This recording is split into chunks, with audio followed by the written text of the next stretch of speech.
Okay, class 7.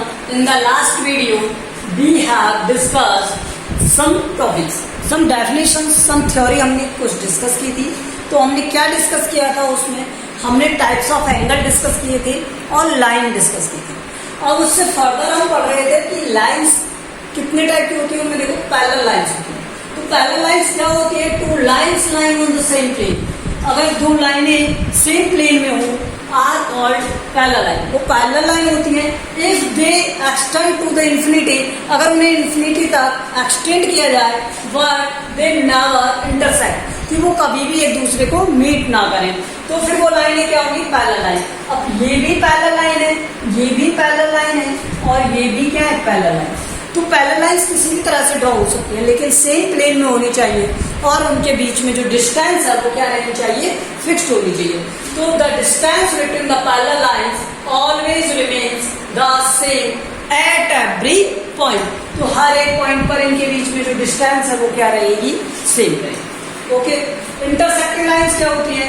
If two lines have common point. अगर दो line है और उन दोनों लाइंस को कॉमन एंड पॉइंट मिल जाए, अगर एक एंड पॉइंट पर आकर ज्वाइंट हो जाए, तो फिर वो लाइन इंटरसेक्टिंग लाइन होती है। ठीक है। ट्रांसवर्सल लाइन क्या होती है?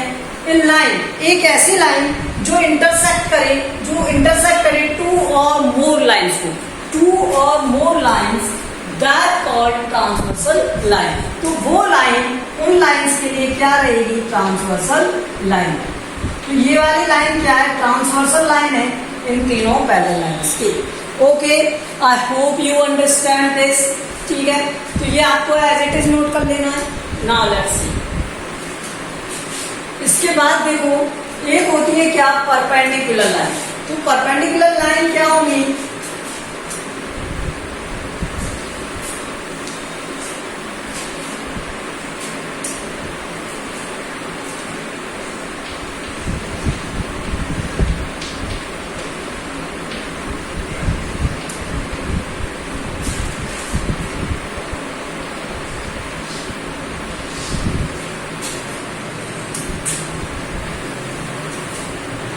Lines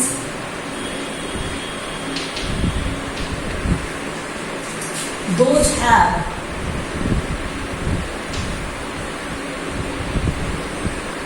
(90° angle between them.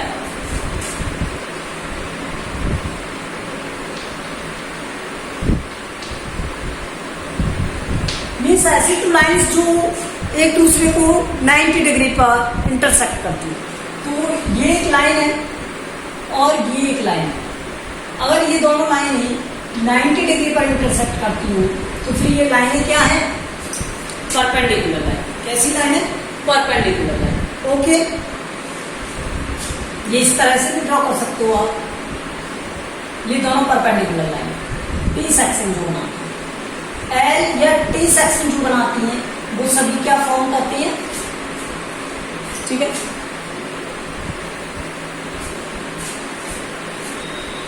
इन्हें एक्सटेंड कर सकते हो आप फर्दर इस तरह से।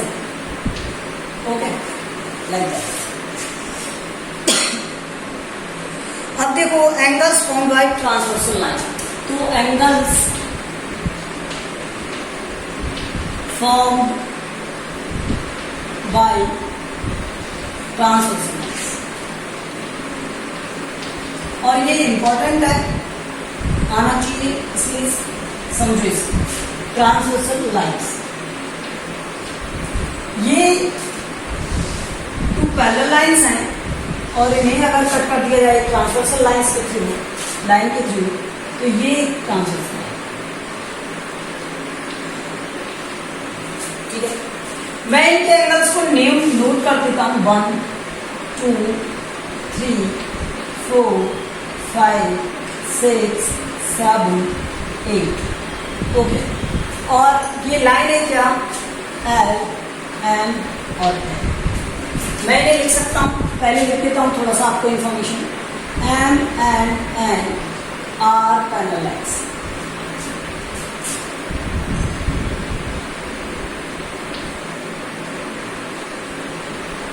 and L is transversal line.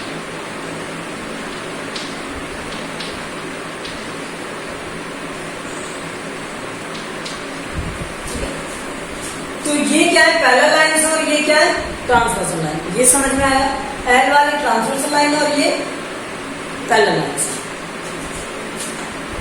अब मुझे क्या डिफाइन करने थे, एंगल डिफाइन करने थे। तो पहले मैं आपको डिफाइन करता हूं करस्पॉन्डिंग एंगल क्या होते हैं वो समझो, ठीक है। इनकी डेफिनेशन आप नोट कर लेना, मैं सिर्फ यहाँ समझा देता हूँ, बुक से नोट कर लेना डेफिनेशन, कोई प्रॉब्लम नहीं अगर आपको नोट करना है तो, लेकिन यहाँ समझ में आना चाहिए करस्पॉन्डिंग एंगल है क्या। करस्पॉन्डिंग एंगल्स ऐसे एंगल्स जो सेम साइड में बनते हो, किनके, इस ट्रांसवर्सल लाइन। तो angle made on same side of transversal line, अगर एक ट्रांसवर्सल लाइन के सेम साइड में दो एंगल बनते हो एक जैसी सिचुएशन में, तो वो एंगल क्या होंगे, करस्पॉन्डिंग। तो एंगल 1 और एंगल 5 कैसे एंगल है, करस्पॉन्डिंग है। मैं आज शॉर्ट में लिख देता हूं आपको definition. Angles made on same side of transversal line.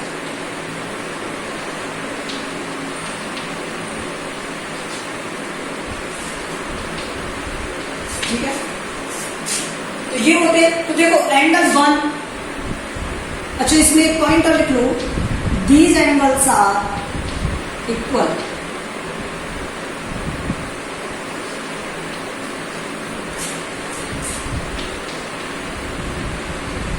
तो ये एंगल कैसे होंगे, इक्वल होंगे। तो angle 1 equal to angle 5, angle 1 equal to angle 5, angle 2 equal to angle 6, angle 2 equal to angle 6। देखो एंगल 3 और एंगल 7 सेम साइड में और एक तरफ बन रहे हैं, एक जैसे बन रहे हैं, तो angle 3 equal to angle 7, angle 4 equal to angle 8, और कुछ यही एंगल होंगे, ये इनके पेयर्स हैं, तो ये एक दूसरे के क्या होंगे, इक्वल होंगे। ये अब प्रॉपर्टी है, इसे लर्न करना होगा, ठीक है। तो 1 इक्वल रहेगा 5 के, 2 इक्वल रहेगा 6 के, 3 इक्वल रहेगा 7 के, 4 इक्वल रहेगा 8 के।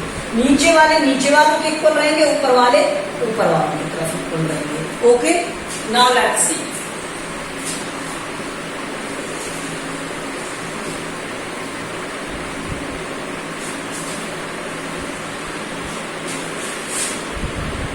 अल्टरनेट एंगल,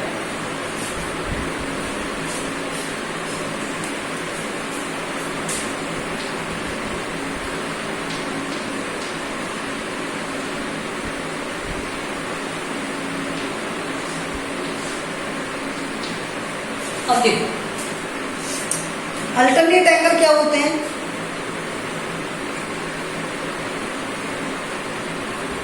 जो इंटीरियर एंगल्स होते हैं, the pair of angle that are on the opposite side of transversal line and lie in different linear pair.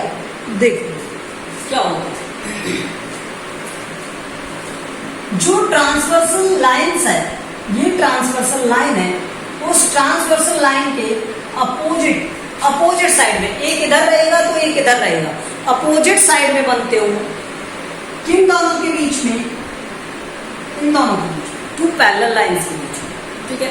तो these angles are made between the two parallel lines which made between opposite side of the inter transversal line. तो कौन से वाले होंगे,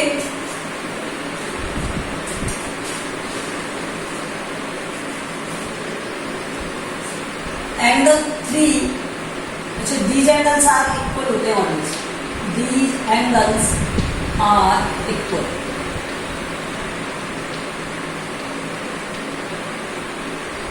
ये कैसे रहेंगे, equal रहेंगे, ठीक है। इसके रिमेनिंग डेफिनेशन है वो आप बुक से नोट कर सकते हो। तो ये कितने टाइप के होते हैं, टू टाइप के होते हैं, फर्स्ट इंटीरियर एंगल और second exterior angle.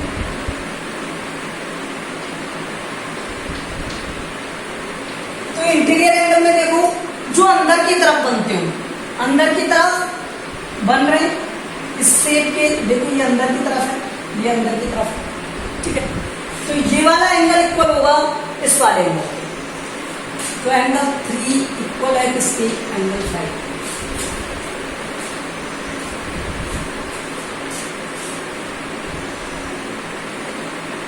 Angle 4 equal होगा एंगल 6 के, एंगल 4 इक्वल होगा एंगल 6 के, ठीक है। और क्या बना सकते हो, देखो ये तो हो गए इंटीरियर में, और एक्सटीरियर में क्या होंगे,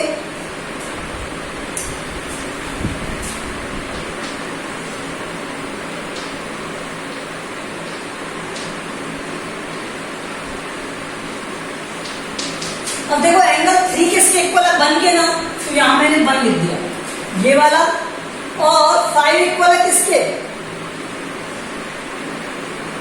7 के, तो क्या आएगा एंगल 7। इसी तरह से एंगल 4 इक्वल है किसके, एंगल 2 के, और एंगल 6 इक्वल है किसके, 8, ठीक है। तो अगर आपको इंटीरियर पता है तो एक्सटीरियर फाइंड कर सकते हो पहली जगह में। अगर ऐसे भी नहीं आता है तो फिर कैसे करेंगे, ये एक शेप बनी हुई है इस तरह से, ठीक है। यहाँ पर 2 है और यहाँ पर क्या है 2 और यहाँ पर 3, और ये सेम लाइन इधर से, ठीक है।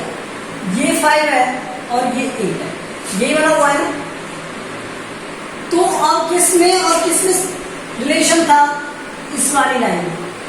तो ये तो इंटीरियर थे, तो जो अंदर की तरफ बने हुए थे, बाहर की तरफ जो बने हुए हैं वो क्या है, एक्सटीरियर।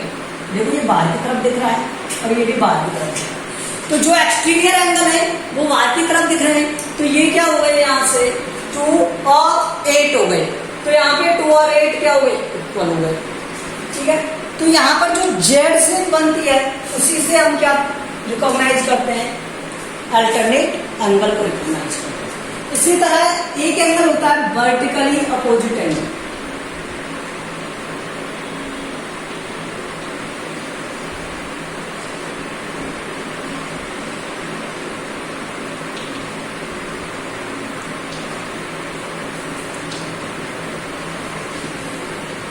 तो वर्टिकली अपोजिट एंगल क्या होते हैं, एक कॉमन एंड पॉइंट के अपोजिट साइड में बने हुए एंगल क्या होते हैं, वर्टिकली अपोजिट एंगल होते हैं, ठीक है।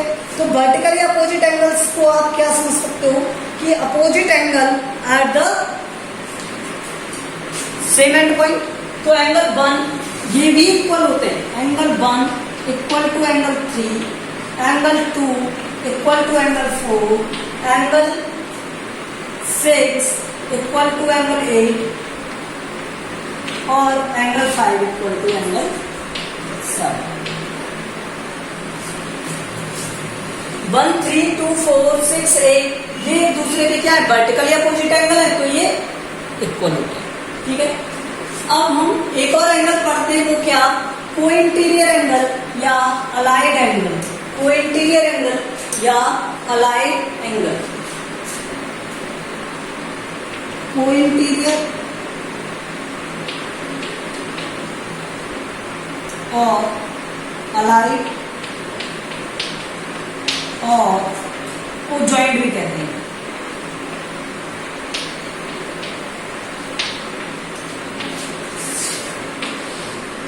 तो ये कौन से एंगल होते हैं, जो सेम साइड है, टू पैरेलल लाइंस के बिटवीन और ट्रांसवर्सल लाइन में सेम साइड बने होते हैं, वो एंगल क्या होते हैं, को इंटीरियर एंगल होते हैं, को इंटीरियर। और देखो अंदर की तरफ है तो इंटीरियर और बाहर की तरफ है तो एक्सटीरियर एंगल, ठीक है। तो इन्हें हम क्या कहेंगे,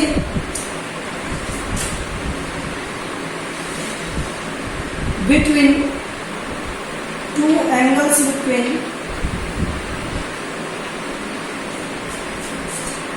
टू पैरेलल लाइंस नहीं, two angles on same side between two parallel lines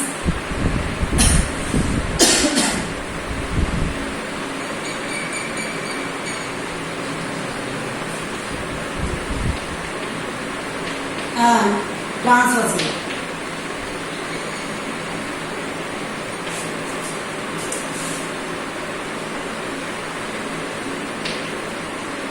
ठीक है, तो इसमें कौन कौन से हो गए? 4 and 5, एंगल 4 एंड एंगल 5, और दूसरा एक पेयर क्या बोला? 3 and 6, angle 3 and angle 6।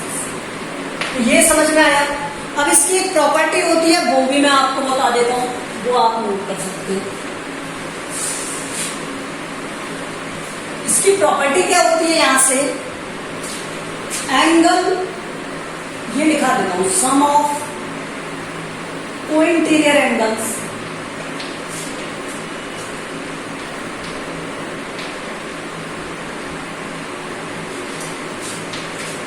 Always 180 degree. Means angle 4 plus angle 5 अगर हम फाइंड करेंगे तो क्या आएगा? 180 डिग्री आएगा। एंगल 3 प्लस एंगल 6 करेंगे तो ऑलवेज क्या आएगा?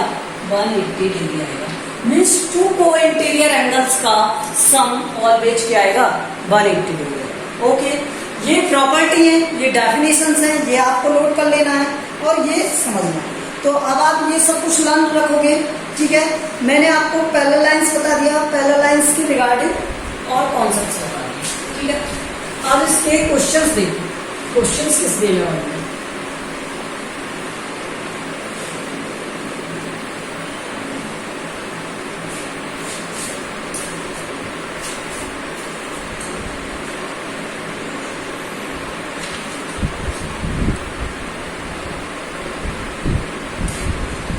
मैं एक एग्जाम्पल आपको समझाता हूं, उस एग्जाम्पल से आप समझो, उसके बाद हम एक्सरसाइज सॉल्व करना स्टार्ट करेंगे। पहले मैं कुछ एग्जाम्पल्स आपको बता देता हूं तो आप इन्हें समझो।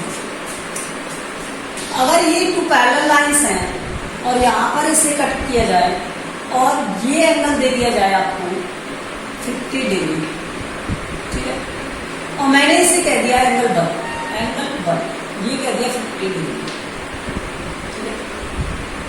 तो आपको angle 2, angle 3, angle 4, angle 5, angle 6, angle 7 और एंगल 8 फाइंड करना है। ठीक है, तो आपको ये एंगल्स फाइंड करना है। Find all unknown angles, all angles. देखो, मैंने कहा था अगर ये 1 है तो ये 3 है, ये दोनों वर्टिकल अपोजिट एंगल है और वर्टिकल अपोजिट एंगल क्या होते हैं? इक्वल होते हैं। तो यहां से एंगल 1 इक्वल होगा किसके? एंगल 3 के, और ये किससे हुआ? Vertically opposite.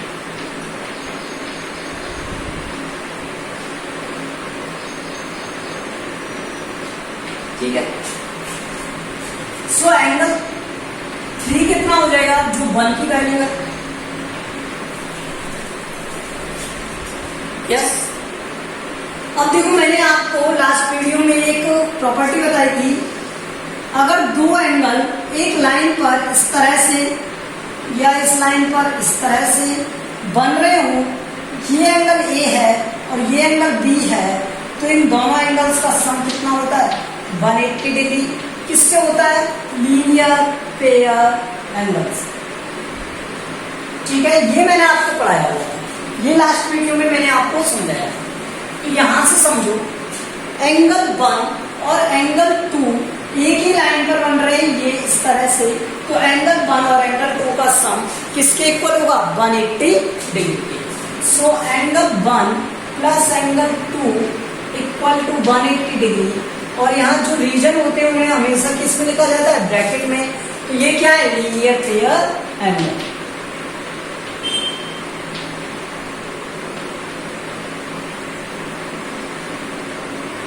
ओके, सो यहां से 1 की वैल्यू क्या थी 50 और ये 2 क्या है एंगल 2 और ये 180। तो यहां इसे सॉल्व करोगे आप, ये क्या हो जाएगा एंगल 2 50 डिग्री इधर आएगा तो ये 180 में से सब्ट्रैक्ट होके क्या बन जाएगा 130 डिग्री।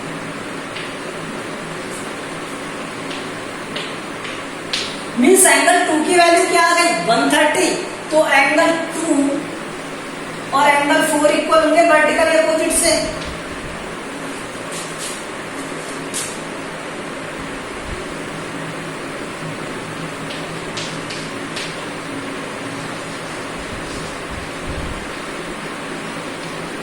वर्टिकली अपोजिट एंगल से, तो एंगल 2 इक्वल 4 इक्वल कितना हो जाएगा 2 की वैल्यू और वो क्या है। अब देखो मुझे एंगल 4 और एंगल 5 फाइंड करना है। एक तो मैं कोई इंटीरियर वाला कॉन्सेप्ट लगा सकता हूं यहाँ पर, क्योंकि इन दोनों का सम क्या होना चाहिए 180। तो यहाँ से मैंने 4 की वैल्यू क्या फाइंड कर ली थी 130, तो यहाँ 5 की वैल्यू फाइंड कर सकता हूँ। सेकंड कॉन्सेप्ट क्या यूज कर सकता हूँ कि ये जो 5 है वो इस वाले के इक्वल होगा करस्पॉन्डिंग एंगल से। करस्पॉन्डिंग एंगल की डेफिनेशन क्या थी, किसी भी ट्रांसवर्सल लाइन के एक ही तरफ बने हुए एंगल क्या होते हैं इक्वल, तो एंगल 1 इक्वल क्या हो जाएगा angle 5। So angle 5 equal to angle 1, और ये किससे आया यहाँ पर करस्पॉन्डिंग एंगल से।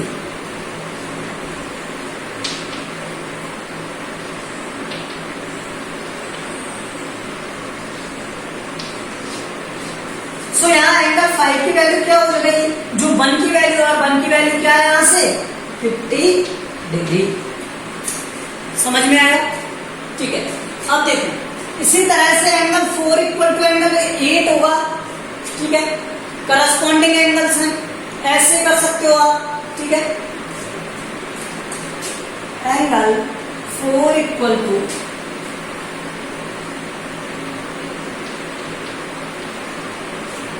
करस्पॉन्डिंग एंगल,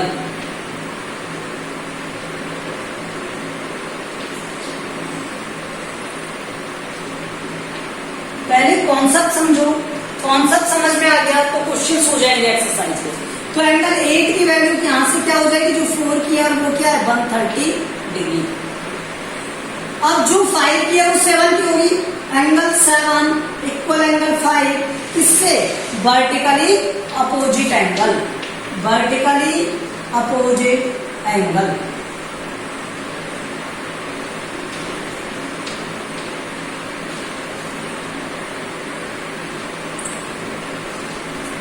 सो एंगल 7 क्या हो गया, जो 5 की क्या है 50। एंगल 6 इक्वल टू एंगल 8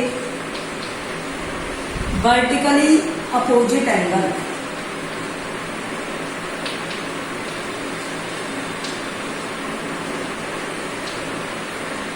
ये बन गया,